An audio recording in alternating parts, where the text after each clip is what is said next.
rolling. All right, we are rolling. Welcome, Section 1904. It is a Friday. It is the 15th day of August for 2025.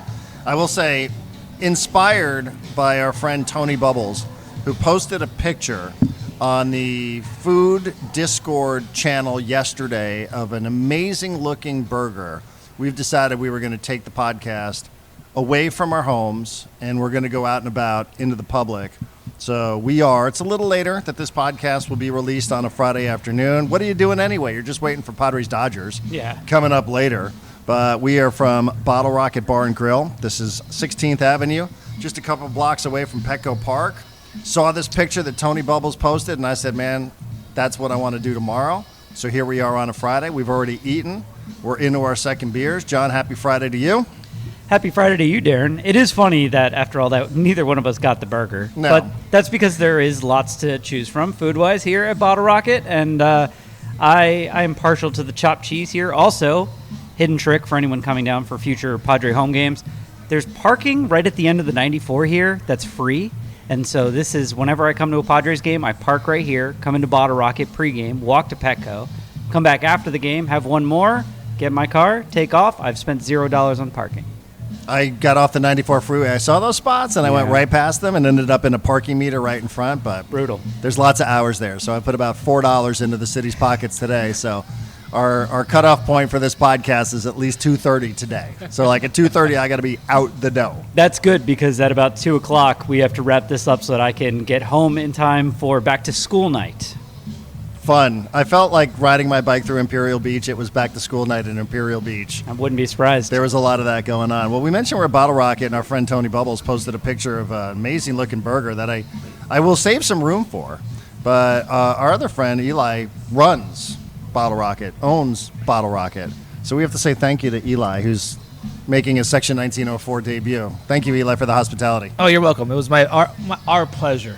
Our pleasure finally having to host you guys. I know we've had John Gennaro in here before in previous times, but now with 1904, I'm glad to have you guys here. My name used to be on a Post-it note behind the bar. I was very thrilled with that every time I saw it. Is that right? What's the story with that? Back in the day, like, don't let this guy run a tab?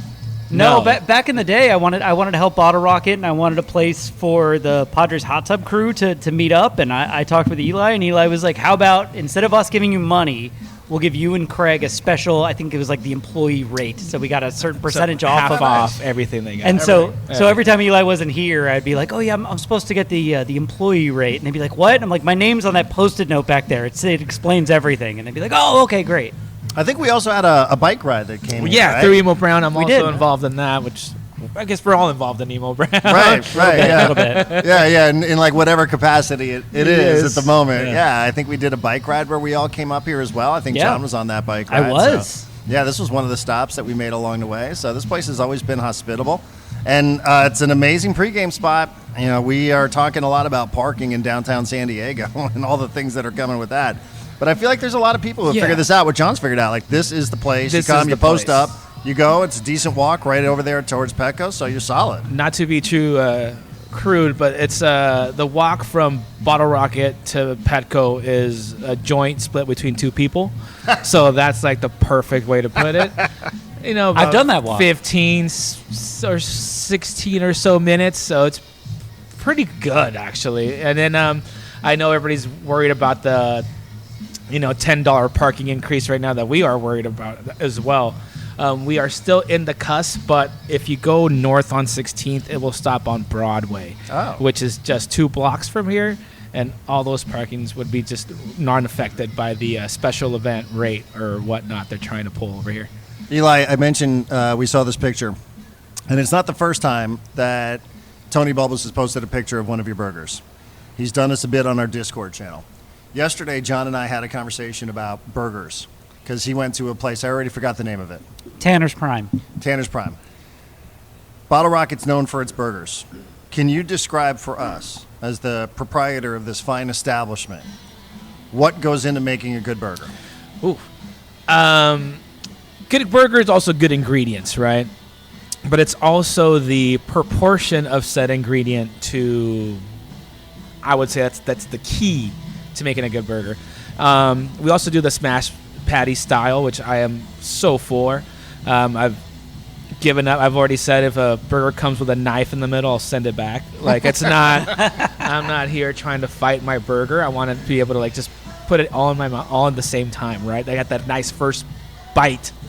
But I think a perfect burger has to have just the right amount of seasoning. Right. And I know it's I love our burger sauce. So we make our sauce. We call it rocket sauce, which is like a bastardized version of like a pseudo Chick-fil-A with a little bit tangier. And I think that is the key that makes it. It's able to hold the pickles and the lettuce and the tomato without sliding too much. And it's just like the perfect balance of each. So you get to have every single, I guess, ingredient be one. And I think we were talking about this before about the bun. The bun. You know, sometimes people use these pretzel buns or these like sourdough buns that are super thick and heavy, and that's not the burger that I go for. I want like the nice, soft, spongy, and we use the Martin's potato roll, which is the same roll that Shake Shack uses, and I think that's why they're so popular. I mean, like Shake Shack crushes it, but it's that same bun. I think that's what makes a good burger. That's okay. I'm down with that. Now, do you ask people how they want their burger cooked, or when it's smash style, that's out of the equation, right? Well, people say, "Oh, can I get a medium rare?" No, we're going to get one how we make it, and that's about it. Right. Yeah. Well, that's the way it should be. Some of these thicker ones, when people ask the question, see now, like if I order steak, I'm a medium rare guy. But if you get asked a question about how you want a burger cooked, I've always been told the answer is medium because it's a bunch of chopped meat. So it's not like there's something about the cooking of the process of the burger where you do actually have to cook off some of the bacteria. So I don't know if that's making any sense. But it's not a cut of meat where it's just like the outside of the meat that has to get cooked. Like if you're ordering a New York strip or a ribeye or whatever.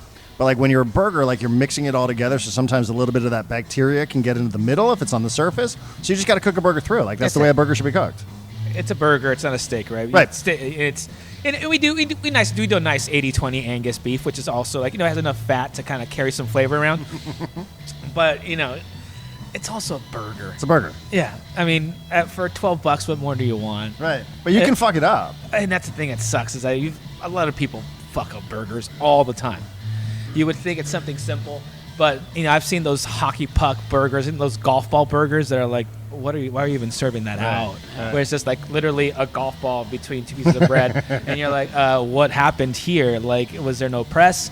Did you not shape it properly? And it's like you bite into it, and it's just gray, and you're like, this is not what I want to see. It's not what I came here to do, right? As food and beverage restaurants, you want to be taken care of and do something that you can't do better at home, almost, right? Because sometimes the whole deal is like, oh, if I'm going to go spend $25 or whatever it is, and I was like, and you can cook it better at home, then why even go out? So you got to give the people something special. It's like, oh yeah, that actually I think that we had our burger for like $8 for forever because we wanted it to be like our loss leader. They come in for the burger but stay for the ambiance because it's a chill spot. And now I think it's still severely underpriced, but it's such a good burger that I stand for it, and I'm willing to put it up against anybody. It's a good fucking burger. Here. Yeah, this place has always been really special to me. I used to live like 4 blocks that way when this was Monkey Paw, and I fell in love with their food, which was mostly cheesesteaks and waffle fries. Shout out Karen. And seriously, and I did, as you said, it's a super chill spot. There's always been good food. There's always been great beer. There's always been a really underrated like cocktail situation going on. And I love that you guys have continued on with the great cocktails, the great food, the great beer, opened up the space even more. Great tequilas too. That's what I'm saying. Like this place has everything you need, except maybe free parking. Yeah. Well, I appreciate that sentiment. I think we. 6 years deep almost, and we're still a hidden gem. So, yeah, that's probably good and bad. I mean, restaurant business ain't easy, man. That's for sure. It's getting harder and harder every single day. Lots of factors, of course, getting into the business of running a restaurant. I mean, labor has always been the biggest concern for like a lot of any business whatsoever, and we saw that, but right now it's just the cost of everything is going up. Our suppliers, every so often, we get the new invoice and everything's up, 50 cents here, 75 cents there, which in the long run, I mean, in the short term, it's like, okay, whatever, it's less than $1. But in the long run, when you're doing this bi-weekly, it adds up once you get those monthly statements, and it's over and over and over, and it's a tough business. But I love it. I mean, I didn't do it. I thought I did it to get rich, but that was not the case. How do you handle sports fans? It's a big weekend for sports, right? We got Padre flags all over the place, SDFC flags. Yes. We're watching a little bit of Premier League, football around the corner. What is the approach for the sports viewer coming to Bottle Rocket? Padres first. What Padres are on. That's what gets the big TV, and pretty much most of TVs, because that's what our I'm a huge Padre fan, so of course I want to watch the game. I'm here. I want it on all TVs. And then we do pretty decent with SDFC. We join their try to join their bar or pub program. So we got the MLS package here. It's fucking great. And then football Sundays are coming up, and we are since the Chargers left, I decided to adopt the 49ers. I mean, it's the only other city that I've lived in, so I saw the flag. Yeah, so but it's Padres #1, Padres all the way. If you come to the bar, you'll see all the bobbleheads from the current years and years past, which are awesome. Right. Do we have? No, you just had somebody walk in. Do you want to go take care of the person? You can come back. We'll keep the mic open. All for right, you. 2 seconds. Okay. All right. Yeah, I mean, this is Eli also, not just being here representing as the owner, but also he's literally working behind the bar, serving the beer and the food, and in the kitchen, and he's got a one-man band here as well. So we got don't want to two keep jobs customers right now. waiting. Yeah. Like 3 jobs as well, like 3 of them. So this could be a packed weekend for sports. Like this would be a good weekend if you want to be out and about. Both teams are on the road, but as mentioned, you also have a lot of other things happening. I know coming up on this podcast today, John's going to give us his Premier League preview. I will be providing the La Liga preview coming up a little later on, but you have to start the European calendar for some of the European soccer leagues. So that's always exciting for me. People get all geeked up for college football and the NFL. There was probably a time where that was more important to me, but now I will be up bright and early with Barcelona playing at 10:30 tomorrow on Saturday. So I'll be up trying to figure out if I'm going to go watch that someplace or if I'm going to watch that from the house. But it's nice to know we'll have football, soccer on every day of the week pretty much from now until like June. So I'm all about that. SDFC on Sunday against San Jose. The whole Sunday night football package on Apple TV. Was out at training a little bit earlier today. Had a chat with Mike Ivadas. So I'm ready to go. But I think it's all Padres-Dodgers. I think it's just there's a lot of anticipation in the air for Padres-Dodgers. Yeah, so speaking of which, I told you this yesterday. I told our Discord this morning. I told my wife this yesterday. I want to go all the way in on this weekend. I think it's going to be fun. And so I wrote a series preview that I published this morning on section1904.com, which is, it's free for subscribers. So if you're a subscriber but you're not a paid subscriber, you can still go and read that. I plan on doing live post-game shows. I plan on writing game recaps. And I told my wife this, and she's like, we have a lot to do this weekend. So today, like I said, I have to do back to school, but I get home from back to school right before the start of Padres-Dodgers. So I was like, okay, that works out. Tomorrow there's like a neighborhood pool party for the start of the school season, but the neighborhood pool party ends right before the start of tomorrow's game and starts after the Tottenham game will be over. So blessed there. And then Sunday, it's going to sound stupid. It's fine. It's my dog's birthday. My dog loves the dog beach. Unfortunately, all the dog beaches in North County, suck and are closed during this time of year. So we're going to drive all the way down to OB, the original dog beach that we used to take our old dog to, let our dog run around there. And I figured out the time. We're going to be home just in time for Sunday's game. All right. And then Padres-Dodgers will lead me right into SDFC San Jose. So I have a busy weekend of both family stuff, home life stuff, and Padres-Dodgers SDFC. I'm in heaven, Darren. This is great. Now, let me tell you about heaven, John. So my wife has a work trip to Vegas. Oh, baby. She's actually going to be in Vegas from today till next Thursday, which is way too long for anybody to spend in Vegas. Is she going to the Sphere? She's going to the Sphere tonight, as a matter of fact. Have you been to the Sphere? I have not been to the Sphere. I mean, I've been to it, but not in it. Do you want to take a guess who's performing at the Sphere tonight? I know who's performing at the Sphere tonight. Backstreet Boys. Yes. My wife does not like the Backstreet Boys. My wife does. I thought she was going to make me go, but she hasn't so far. So this is sort of a work weekend. There's some conference. People decided to fly in a little bit early. And let me be clear. I love hanging out with my wife. My wife's one of the coolest people on earth. I like hanging out with my wife more than I like hanging out with my friends, right? There's a lot of dudes who are married. They're like, yeah, you know, boys' night out, all that sort of stuff. I like hanging out with her. Sure. A lot. Yeah. I would prefer to hang out with her than my childhood friends, than my adult friends. So, you know, this is my ride and die. And, you know, It's ride or die. Ride or die. Yeah. What did I say? You said ride and Ride or die. die. Well, we'll do both. But she's like, well, I feel bad I'm leaving for the weekend. I'm like, no. I will drive you to the airport. Yeah. Like, I am going to be Padres, Dodgers, La Liga, Premier League, SDFC, San Jose. Like, this is a perfect time for you to be getting on an airplane, going to Vegas, go someplace else for a few days. Yeah. I'm okay with it. Yeah. I'm going to be dialed in. Now, I haven't been invited to participate in any of the post-game chats, but You've been invited. maybe this will be part of my activity for a little later. So I anticipate maybe a shower between now and Sunday, between the broadcast. A lot of DoorDash, perhaps. Maybe I'll ask Eli if we can make a couple of things to go, so I have things stocked up in the. But I just want to get in front of the televisions and just watch sports all weekend, Friday, Saturday, Sunday. People look forward to football for this, not for me. Yeah. This is for me, Padres, Dodgers, SDFC San Jose. Should be a cracker, really. It should be a cracking game. And then all the starts of the European leagues, like, I'm ready. I'm good to go. Okay, I know I'm more of a Padres fan than you are. I'm going to call you an analyst / commentator. I know I'm more of a Padres fan than you are. I'm rewinding because Eli's walking up. Are you, because I am, are you starting to get worried about Padres-Dodgers at all? No, I'm excited about Padres Dodgers. Even with the news that Michael King's got knee inflammation. He's thrown 2 innings over the last couple of months.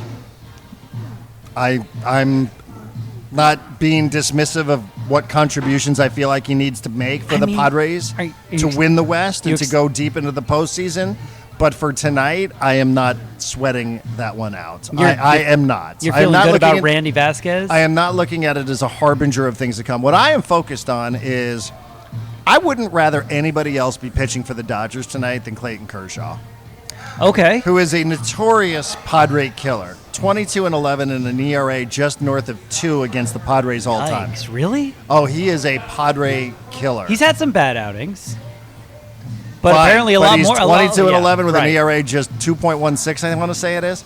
He has really been a pebble in the shoe of the Padres historically. And I wouldn't rather anybody else because I think it's such a tone setter. Now, this game, you will overreact to this game tonight. Oh, for I'm not sure. saying you. I'm saying everybody listening. Me, I you, probably will. We Yeah. all will overreact to this game tonight. But if you take Kershaw down, now I say, get off that mound, old man. You're all washed up. Feels like dominoes. Good luck with the Texas Rangers next week. How many innings do you think you're realistically going to get out of? Is it Snell? Is it Glass now? That's the way it looks on paper, but nobody's really sure. Yeah. Are the Dodgers playing games? So how many innings do you think you're going to get out of those guys, right? Like, if you can take this guy down, what it means symbolically to the Padres. Now, if the opposite is true, it's going to be a lot of same old, same old. Here he is, classic Padre killer Clayton Kershaw. Does it again. Adds another line to his amazing resume. The only team he's beaten more than the Padres, I think, is San Francisco. I think he has 27 wins against San Francisco, 22 against the Padres. But if you take this old man down tonight, and he's still very good, he's having a pretty good season. He's not what he used to be. Who amongst us is?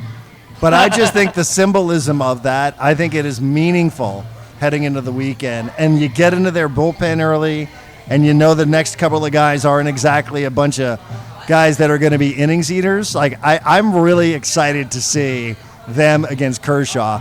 I wouldn't – maybe I've been hanging around with Mikey Vadas too much.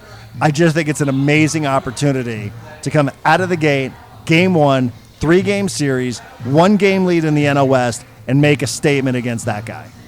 I agree. I agree with everything that you've said. So we posted a video yesterday from the podcast, posted it on TikTok, and it blew up on TikTok. TikTok loves us again. But there was like 15, 20 comments on it. A lot of them probably Dodger fans. Some of them probably Padre fans saying the Padres always find a way to screw this up. That is true. And the two comments I've been seeing leading into this series, and, you know, this is decades and decades of fear built in, is the Padres are going to find a way to screw this up. And what's Dave Roberts going to do? And I actually think that this is becoming like a thing where Dave Roberts heading into a series against the Padres, especially one that he kind of feels like the Dodgers have to win. He's like, all right, how am I going to get in their heads? Am I going to throw at Tatis, throw at Machado, get in a fight with Mike Schilt, start complaining? He already did a thing before the series where he's like, oh, yeah, they're so concerned with us. We're not concerned with them. We're just concerned with ourselves, and trying to make it seem like they're bigger than the moment type of thing. But to your point, the Kershaw thing is it's a good place to start off on. Not just because if you beat Kershaw, they you know, it's the old Russian. It's he's a human. He bleeds. But Kershaw's not. Ivan Drago. Yes. Kershaw's not going to go more than 5 innings. Will any of their pitchers go more than 5? I don't know. And this was in my series preview that I posted a couple hours ago. Here is the rankings for the bullpens since the trade deadline. Padres bullpen is first in WAR, Fangraphs WAR. Part of that is because they get used a lot. 7th in ERA, 2nd in FIP, 4th in XFIP, highest average fastball velocity from their bullpen, wonder why, and 2nd lowest barrel percentage allowed. By comparison, the Dodgers, 16th in WAR, just the bullpen, 20th in ERA, 26th in FIP, 23rd in XFIP, 18th in average fastball velocity, and 11th in lowest barrel percentage allowed. Their bullpen stinks right now. It stinks. It has stunk for weeks. So you're going to get at least 4 innings almost every game of a pretty shaky bullpen, and I like that. I like that in Game 1. I like that in Game 2. I don't know. Glasnow freaks me out, but the other guys, I feel like if you just hold on, keep things close, make it a game of bullpens, a battle of the bullpens, that'll be good for the Padres. Eli, you have returned. Thank you. How many of those statistics do you understand? I understood about 50% of them. Yeah, what's FIP? FIP, fielding independent pitching. It's supposed to show like kind of what the ERA would be if there was just normal regular fielders out there, not above or below not average all fielders stars out there. Okay. Right. Oh, Yeah, interesting. that's great. So you get into the bullpen, it's advantage Padres, I think is what we're all saying. For sure. Yeah. For sure. And we got an old man like Clayton Kershaw on the mound tonight. Yeah, the fact that he's still pitching is a miracle. But And pitching well. yeah, but also like how deep can he go? Like you know, when he asked Darren Smith about if he was worried or nervous, my biggest concern is this being that fucking match that like gets lit under them because they have to step up and they don't want to. They want to stay close, and they somehow figure some shit out here. But I think Schulte has that good mentality of like, boot to the throat. Yep. Like, I think in years prior, we haven't had that manager to be like, hey, we're not going to go out like that. Schulte's going to manage tonight. Yeah. This will be Game 7 Schulte out there on the mound. I promise you that. He's not going to say a long series, long season, any of that cliche shit. I bet you Mike Schilt is out there managing tonight. No, he wants to be walking to the mound every other inning. For sure he does. That being said, as far as Game 7 Schilt, I was like, without King tonight, I was like, this would probably, if this was Game 3, it'd be a bullpen game, right? You have enough arms, you just make it a bullpen game. But you're going to need that bullpen for Dylan Cease tomorrow, for you Darvish the next day. So I don't know that it's necessarily going to be Game 7 Schilt, but he's going to be pretty pumped. Every decision he makes, he's going to feel like he's winning the game for the team. He's managing tonight. Oh, it's going to be great. I can't wait. I got my buddy Andy who's texting. He's a huge Dodger fan, has season tickets, and lives in San Diego. And he's like, I'm going to the game Friday and Saturday. I'm like, good luck, buddy. You're gonna come home crying. I told him. That's what it is too, right? We've talked a little bit about that too. Like I feel like their fan base is right on a razor's edge. Like they are. Like they're ready to to really hate their team and be like, wait a minute, why did we re-sign Dave Roberts? Weren't we going to fire him last year? Like, which they were. Yeah. Right? Everybody knows that. Everybody's accepted this. Skip Schumacher was, well, what was it, 22 innings? He was 22 innings away from being the next manager of the LA Dodgers. Okay, so not to zoom too far out, but I saw the other day someone posted, I think it was MLB.com, did a re-ranking of the farm systems. Guess who came in last, Darren? Well, I'm going to guess it is your San Diego Padres. Correct. Dead last out of 30 MLB teams as far as farm systems. You know who's number one? Going to guess it is the LA Dodgers. The LA Dodgers. Yeah, they're good. And I thought to myself, I wonder if their fans care about that at all. If I was a Dodger fan, I wouldn't. I care about winning another World Series. Winning another World Series with this group, this team. Freddie Freeman, Will Smith, Mookie Betts, Clayton Kershaw, Shohei Ohtani.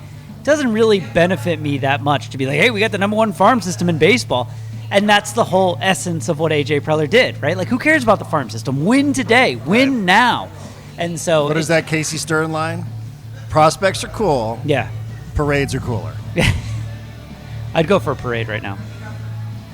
Yeah, I always love that line. Casey Stern, who I think is still with MLB Network. I know he does a lot of work with Turner. He does a ton during the basketball season as well. So, yeah, I just think that there are real advantages. I am not suggesting that I think the Dodgers are bad, but when you already hear some of the cope and some of the excuses coming out about why it is that they're in this free fall, it just wouldn't reassure me if I was a fan of that team. You know, and I think the Padres are definitely a vibes squad. Vibes really, really high. So I think riding vibes in the Dodger Stadium where they just were. And then an opportunity. Now, I heard a little bit of this on local radio about burying them, and you cannot bury anybody here. The best case scenario is you walk out of there 4, and you still have 3 to go next week. Yeah. But next week does become the opportunity then to say, okay, in Petco Park, when everybody's hanging out here at Bottle Rocket beforehand, and we all march over there, split a joint on the way, right? That does become the opportunity in the 3rd week of August, really to put yourself well ahead of where they are with 30-something games to go. So, it's impossible to bury anybody this weekend, but have a successful weekend. Walk out of that place in first. Yeah. Somehow. Bury the by Giants. the end of the day on Sunday. Bury the Giants, and then you'll have the opportunity to do the same thing again against the Dodgers next week down here at Petco Park. Sounds like you and I have some plans for next weekend, Darren. Are we welcome back? Yes, I'm back for the foreseeable future. Are we welcome back, though? Oh, I mean, of course. We'll come back next week with the Dodgers. God, right? yes. Yeah. Okay, good. For sure. I need to crush that as well. You are a very talented person. You've got a nice little bar midday crew happening. You know everybody's drinks ahead of time. Oh, yeah. I mean, it's what happens when you actually, I work every Friday. You get to know your customers. You come in twice, I'll know what you're having. Good day to plug. Friday's great lunch special, by the way.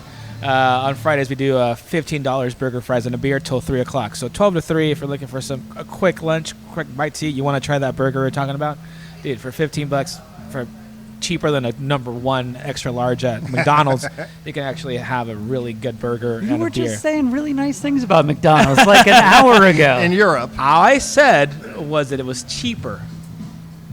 And better. Wasn't it better? Well, of course it's better. Yeah. But In Europe, not here. Yes. Here, get the bottle. Yeah, Who's in charge of the music here? This will be me. We all have. There's a few playlists on here, and I think out of 7 playlists, I've done 6 of them.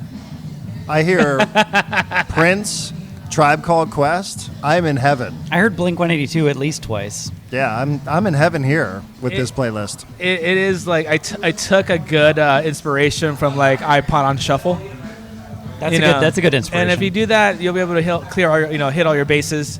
You might hear some like Motown. You'll hear some funk, but also, dude, any playlist that has Tribe and Blink, I think it's a good playlist. Probably. You have 23 different beers on tap. How do you decide what you're going to be pouring here at Bottle Rocket? That'd be great. I've given the reins to Danielle. Danielle is a longtime San Diego beer awesomeness person. She used to be a rep for a very long time. What a title. Yeah, she's the best. Beer awesomeness person. Yeah. And she'll always ask me like, hey, have you seen some things or heard of anything? Because we have a couple stationary lines that we always have. We'll always have Laddie 88. We'll always have 394. We have a few house beers now.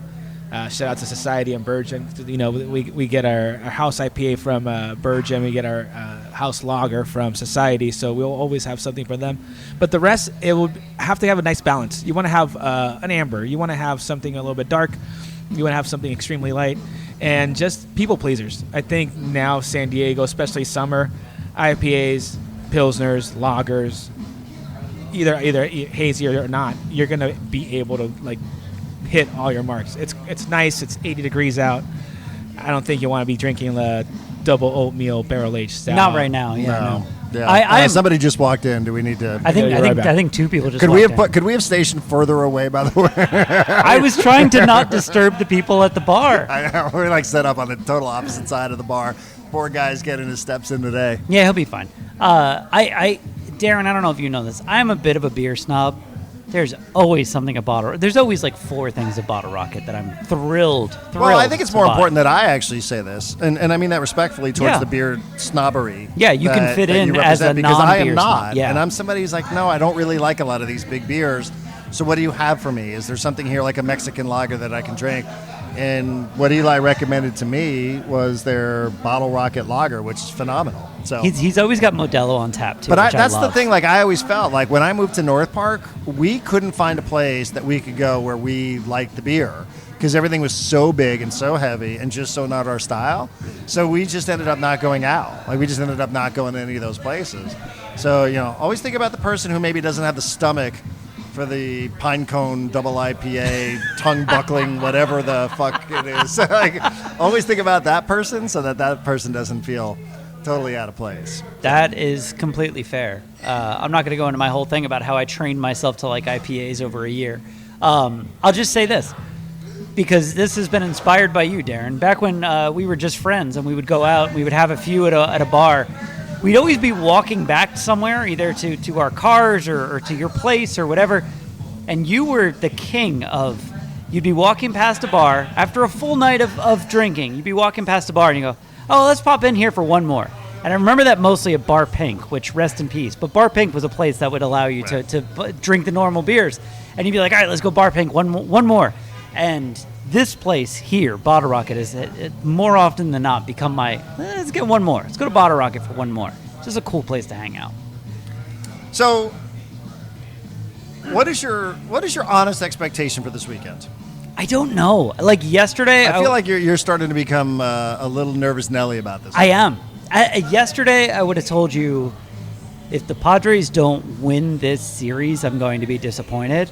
And today, I'm like, just don't embarrass yourself. And you feel guys. like the King is the King injury is a bad omen. It feels like a bad omen. Yeah. Now it is a knee. It is a left knee. I did hear Padres CEO Eric Krupner on the Ben and Wood show today, saying that they expect that Michael King will be back. That's the landing knee, right? That is the left for a right-handed yes. So he said something about a little bit of cartilage. And I think I heard him right, that he said it had to get drained. So a little bit of a drainage situation for Michael King, who even knew that this was something to be concerned with. But Michael King, who will be a free agent at the end of the year, I would expect he's probably going to make sure. Michael King's in an interesting spot right now in the middle of August in terms of making sure that when he comes back, he's going to be right so that he can't do anything to damage his impending free agency. All he can do is enhance it. A good postseason would go a long way for Michael King because it's like, hey, even though that guy missed a couple of months, look at what he was capable of doing in back-to-back postseasons, right? So I think he will get it right. How much time he has to build himself back up. I don't think we're talking about a 10-day injury list situation. It feels like it's probably going to be at least into September if I'm just reading the tea leaves. But get that guy right, and it is, it is a little bit of the wind out of the sail. But again, given that they've been on this run and he's contributed exactly 2 innings, I'm okay with it for what it means for the regular season games. But I think we all would agree having a healthy Michael King or having a Michael King that resembles Michael King, having him back to that is probably pretty essential. Yeah, and, what we saw in those 2-3 innings that he pitched is that he had the stuff. The stuff was there, but he wasn't sharp. And I was like, oh, okay, he's got like 6 weeks to sharpen up. And now he doesn't, right? Maybe it'll be 3 weeks. Maybe it'll be 2. Maybe it'll be 4. I don't know. Not to pull too far out of Padres-Dodgers, but do you think there's any chance at all? Because you said Michael King's going to be a free agent. Do you think there's any chance at all that Michael King and the Padres take that mutual option that he has for next year? It's a mutual option for $15 million. Probably not, because if I were Michael King, I would want to go to free agency and see if the Padres were to put a qualifying offer on him, which would pay him more than the $15 million. Would he really? Oh, yeah. I think it's the average of the top, 200 contracts in Major League Baseball. So I think the qualifying offer heading into 2026, I think you're looking at almost $20 million. So I would probably bet on the Padres doing that. Yeah. Unless they know something about him or they're like, yeah, we're not even going to go down that road with him because we don't want to pay him the $20 million. But I think if I were him and his agent, I would probably bet on the Padres putting a qualifying offer on me, which would pay me more. Now, maybe there's something there in the language of the contract that none of us are aware of. Maybe there's some sort of handshake deal. But just on the surface of it, I think you're probably better off taking your chances, going into free agency and thinking that the Padres are going to put the qualifying offer because, then you can come back and you can pitch in a place with a pitching coach that you like and you can pitch in a city like this and that's $20 million. Yeah, for some reason I thought the qualifying offer was still like 10, 12. I didn't think it was above 15. So, yeah, that makes more sense. At that point, why would you? There'd be no reason to. So Eli's back now that everybody at the bar's got a full drink. Yeah, so I'm going to ask Eli the question that you just asked me. Are you getting nervous about Padres-Dodgers, or are you feeling confident as a Padres supporter? I think extremely confident, more confident than I've felt in a long time. I think strong bullpen is it's great. But just yesterday I was texting my brother, and I heard on the radio, I think it was Ben and Woods or something, that the bottom 3 batters are batting 50 points better than they were previously. Yeah, the bottom 3. Yeah, it's been much better. Sweet. And I think that's the biggest difference. You're not having Crony to be like, hey, Crony, be the guy right now. You're asking a lot, and it's like, okay, cool.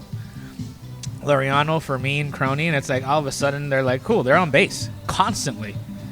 And I know Toddy, no matter what, I know he hasn't been hitting any home runs, but he's making great contact, gets on base no matter what, and that's what we need to see. I mean, those 1 run, 2 runs in like the third, you're like, oh, wait, what? How did that happen? And it was just sneaky, right? And we just got 1 or 2, and that wasn't happening. That wasn't happening before, and we're losing, 5-3. 5-1, 4-0, 4-1, and I just think that because everybody's hitting more consistent, top guys don't have that pressure of having to score, having to do too much. Everybody can be like, hey, the next guy up is going to be solid.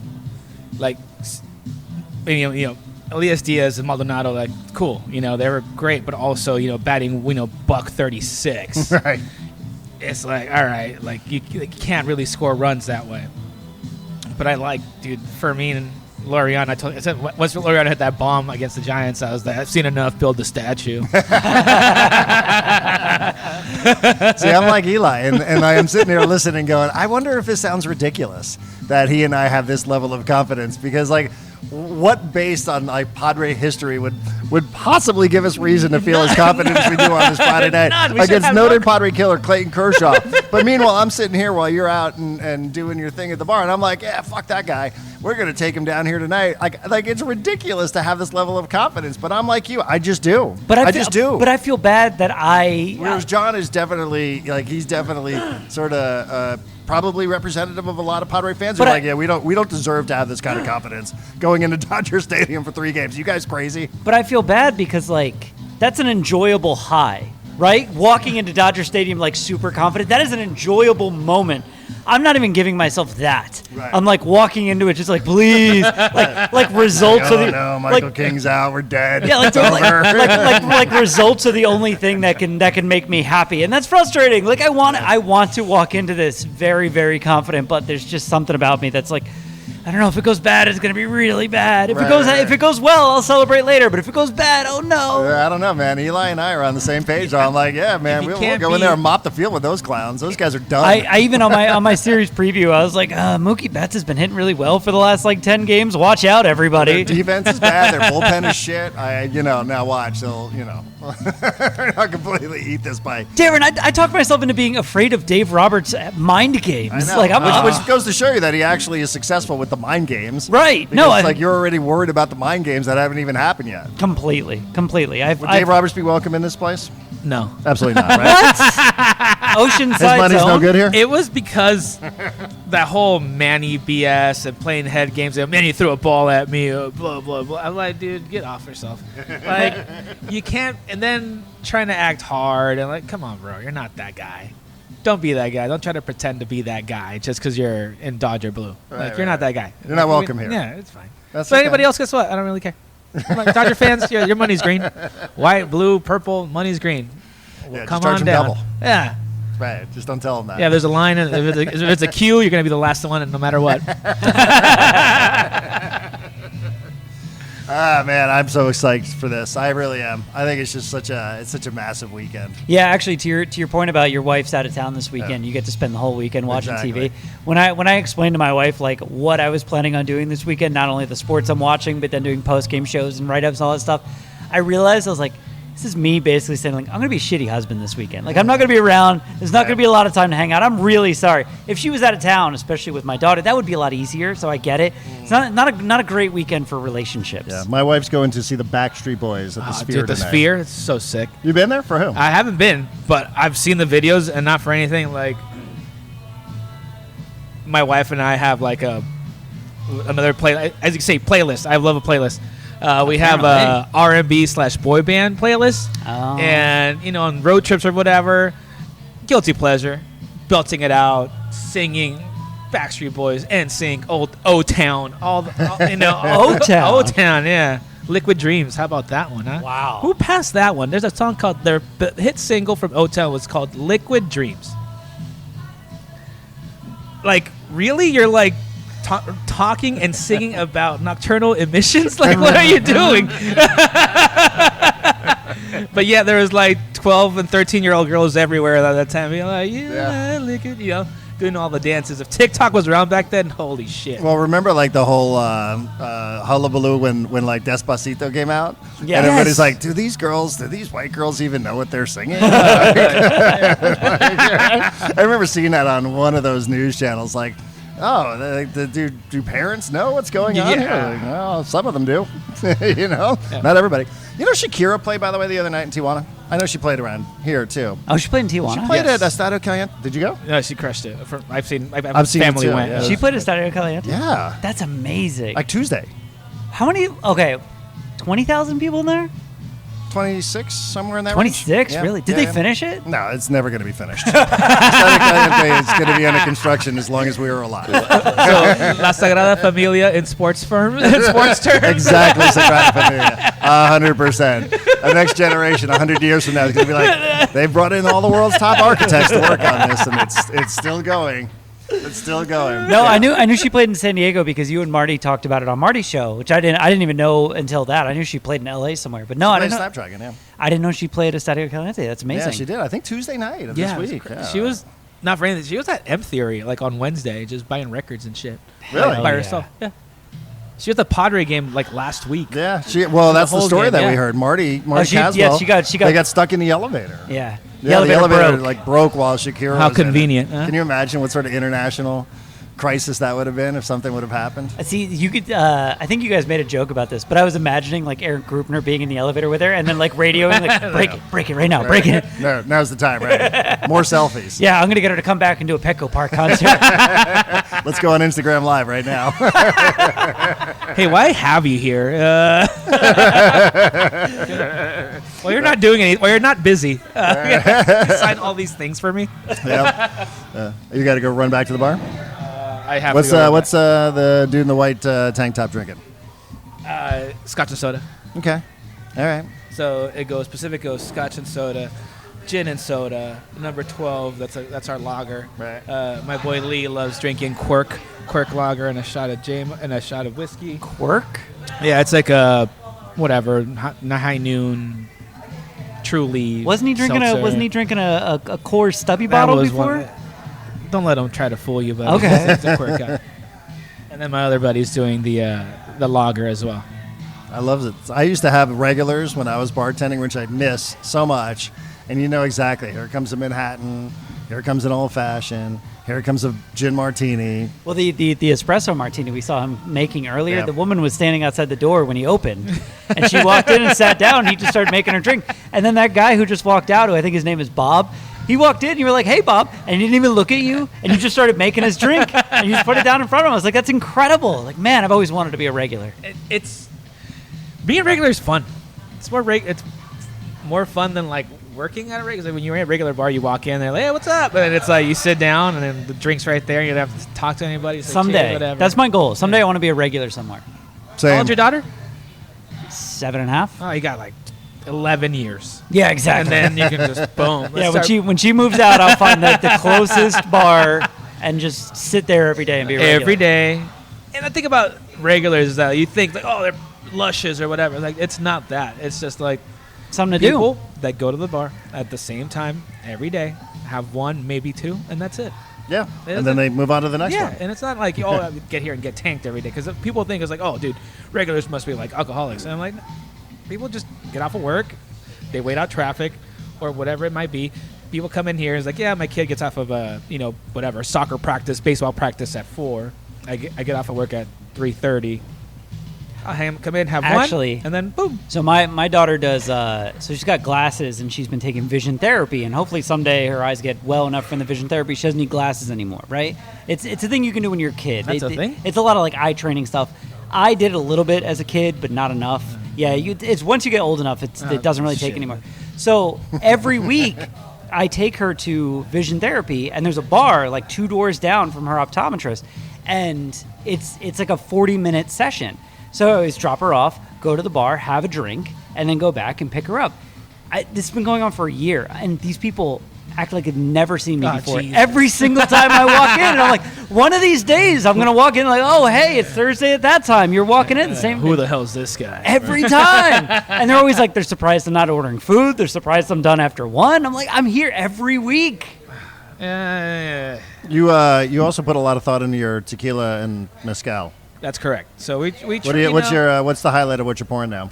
currently it's tequila. I'm a huge fan of Fortaleza. We got a couple cool bottles of the Still Strength, which are phenomenal. And it's just shout out to Fortaleza because they still keep on hooking us up. Fortaleza kind of a little bit hard to come by product, and for a little spot like ours to still get like allocations and still get access to that is pretty cool in my book. But that's really good. We got a couple of Don Fulanos, which also like the non-treated, like non-additive stuff that's seems to be like the talk of the tequila world right now. Have you been there to tequila? Not yet. I was hoping that one day Fortaleza would be like, hey, come on down. Yeah. Fortaleza for sure. My wife and I did a tour of Fortaleza November last year. Oh, how cool was that? It's incredible. So Fortaleza's bottle is very unique in that it has the pina, the pineapple, right on top. All of those are done by hand. Everything we watched, a room full of people painting those all by hand, gluing the cork to the top of the bottle, and then using the heat gun to put the plastic over it. All of that stuff is done by hand right there in the middle of the city in Tequila. Now, do they have a bigger production company somewhere? Maybe. I don't know. But as far as it goes for telling the story of what Fortaleza is all about, we got to see that process in person. It's incredible. That's awesome. Maybe one day. Maybe one day I get to go down there and have some fun. Right now it's work, kids. Baseball, Yeah. right? Yeah. I'm actually coaching my son's Little League team right now. Also playing the Padres rookie ball, so I'm doing that. have practices on Tuesdays and we play on Saturdays. It's super cool to have like a later in the summer like actual league. So I don't know if you guys know this, but Padres sponsors a league at the Y, which is free. So it's for everybody out there that has kids. Look into it. A free league for 10 weeks. That's awesome. You can't beat that, right? No, not at all. Dude, that is good. Well, let me know, says the person who doesn't have the kids. Anybody that ever wants to go to Tequila, we go right into Guadalajara. Got a driver, 25 minutes, right down the road. Dude, count me in. That's content. I'll tell my wife. It's content. So you wait 11 years. I'll wait like 15 or so, and then we're there. Can't you guys find some sitters every once in a while? No. When I said I'm in, I didn't say we're in. I'm in. That's a work trip. My wife's a wine drinker, but I'll come down. I'll drink. We have some of that there too. I'll drink. We cover a lot of bases on our trips for sure. That's fair enough. Maybe she wants to come down as well. All right, we have a few minutes left before I run out of time. Okay. Question for you, Darren. Should I put money on the over on this game on Sunday, the SDFC game? Okay, so I was just out at SDFC training, and I thought it was a pretty clever question. I was doing the coach's interview for the pregame show, so I get a chance to sit down with Mike Ibanez. And the reason John is asking this question is because SDFC has scored 50 goals.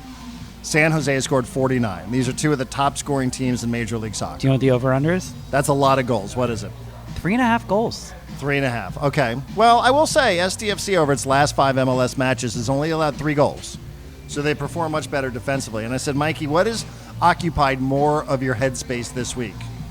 Is it, I'm going up against a high-scoring team, so we need to be on it when it comes to scoring goals, or are you thinking about goal prevention? And he went, what? No. Because I'm thinking about us playing our game. We're going to be scoring goals. I'm not saying that Mikey is telling you to go one direction or the other, but based on that answer, I would say, John, if I were you, if I were betting with your money, I would bet the over. Did he actually laugh? He literally made that noise of like, what? Goal prevent? No. We are focused on going there and continuing to be the kind of dangerous team and brave team that we have been over these 5 away matches, a 5-match winning streak on the bounce. So really, really good for them. Maybe this will become 6. There's no real logic to it other than it's a mindset of not feeling intimidated and wanting to go and perform in an environment. There's going to be I heard 100 plus fans all filling up the buses and taking buses up to San Jose. So Frontera SD, the supporters group, they're going to have pretty loud representation inside of the building. San Jose is outside looking in when it comes to a playoff spot, although they're 9th, I guess. So no, not really. But yeah, I was gonna ask because all week you've been talking as though San Jose is really dangerous. I think they score. I mean, they've scored 49 goals. Off the top of your head, pop quiz. What's SDFC's record? 15. Correct. 6-4. 7-4. 15, 7-4. Do you want to take a guess at San Jose's? I know it because they wrote it down, so I have it in front of me. But not right now. You don't. What's that? Not right now. You don't. I do. Oh, okay. I just saw the back of your computer. So I'd be cheating if I. So they're 8, 10, and 8. Do I have that right? So it's a losing record. Depending on how you look at it, I mean, MLS does its record keeping a little different than other leagues around the world in terms of wins, losses, draws, win, draws, losses. But I've been looking for odds every week just to give me an idea. I'm not actually going to bet any of this, but just to give me an idea of is this going to be a competitive game? Is this going to be a dominant game, et cetera, et cetera? The line on this game is -1.5. So if you want to bet on SDFC, you got to bet on them to win by 2 goals. So at least Vegas thinks that this is not going to be a close game. You know what's weird about SDFC is they're one of the only teams, I think there's only 2 teams in MLS that don't have a road draw. And they're one of them. They might be the only team. They don't have any? Not one draw. They have a couple at home. Their 4 draws have all been at home, and teams have come in there and just played low block and said St. Louis, Kansas City, Toronto, those kind of teams that just hey, we're not even going to bother playing here. We're just going to let you try to solve this. What was 0-0? That was St. Louis? St. Louis, Kansas City. Both those were 0-0? Yeah, there was one other real dud in there as well where you're one team's playing. Then the Toronto game was decided because of a penalty kick, right? So Yeah, they're like I think they might be the only team without a road draw, and he's just like, hey, we're not there for that, you know. Yeah. We're either going to win or lose, and we're going to do so trying to shoot. So San Jose shoots a lot. They put a lot of shots on target. So it'll be a good test. I think it'll be a fun one on Sunday night. Yeah, I mean, after the chaos that was last weekend, I feel like it's just going to lead to more chaos this weekend. A team that shoots a lot against a very young, inexperienced back line. A lot of chaos. I like it. I'm here for it. Yeah. And again, I think it's going to add into the spirit of the weekend, you know? Oh, for sure. It'll be fun. I feel bad for CJ Dos Santos, but it'll be fun. Hey, man. And they, Mikey even said, he's like, that is really not the way we want to play. 18 shots inside of the 18-yard box, being outshot 21-5. Yeah. Like we were at Sporting KC, but we figured it out. So it is a mentality. So, I think however it is that they have to win, they will figure out a way to win, which to me is the mark of a good team. When you kind of play, I don't want to say play shitty, but when you don't play the way you want to play and you still figure out a way to win, 2-0, that to me is that's what reinforcing makes a great team. what we already know. That's what makes a great team. Yeah. All right. Well, John's got to head back up north, so I guess we'll wrap it up. So one more time for everybody, we're going to be doing, or one of us is going to be doing, or both of us are going to yeah. be doing some sort of post-game presence after the Padre games. Yep. So be on the lookout for that. How can people find it? Is it going to be YouTube? Are we going to do it on Discord? What are we going to do? So I'm going to do it on YouTube. I haven't yet decided if I'm just going to do it publicly on YouTube or just send it out to Section 1904 subscribers. That might be the case, even paid and free. So if you're not a subscriber, subscribe. Even if you're not sure that this somehow is worth $5 a month, maybe subscribe for free. I'll probably do something like that, send it out, be like, hey, post-game show starts now. Everyone gets the email. They click on it, and they can watch. And we'll interact with them there. And then once it's done, I'll probably take the audio and push it out as a podcast the following morning for anyone who wants to relive that experience. But yeah, there's going to be a lot of Padres-Dodgers content this weekend, and then probably a little bit of SDFC content at the very end of the weekend. All right, good. Well, I will figure out a way to contribute in some capacity as well. All right, I think that's it for us. Thank you very much to Eli. Again, we literally at 5 o'clock yesterday, I was like, why don't we go to Bottle Rocket? Yeah. And Eli's like, yeah, come on in. I'll open up the doors. I'll hang out with you guys for a little bit. He's got, 8 people at the bar here in the middle of the afternoon. We just watched Liverpool beat Bournemouth. Pretty emotional moment there in the 20th minute. They had this player, Diego Jota, who died in a car wreck. Yeah. And 20th minute, all the fans stood up, cheered, held up his jersey. Pretty emotional. Is that what that was? Yeah. Okay. So he wore the number 20.